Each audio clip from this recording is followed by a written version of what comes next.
আজকে আমাদের মেনুতে ছিল কাতলা মাছের তেল ঝাল।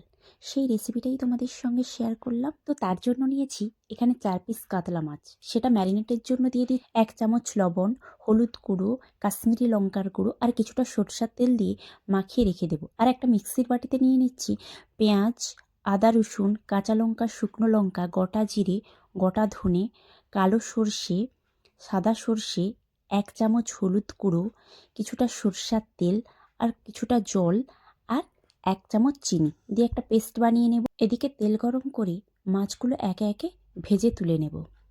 ওই তেলে ফোড়নের জন্য দিয়ে দেব তেজপাতা, এলাচ, টমেটো, 1 চামচ লবণ দিয়ে একটু নেড়ে চেড়ে মিক্সির বাটিতে যে পেস্টটা করে রেখেছিলাম সেটাও দিয়ে দেব।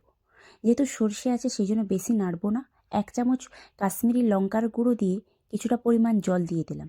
তারপরে কাঁচা লঙ্কা দিয়ে কিছুক্ষণ ফুটিয়ে মাছগুলো দিয়ে 10 মিনিট মতো ফুটিয়ে ওপর থেকে ধনেপাতা কুচি আর সরষের তেল দিলেই কিন্তু রেডি এই কাতলা মাছের তেল ঝাল। তো ভিডিওটা কেমন লাগলো অবশ্যই কিন্তু কমেন্টে জানিও।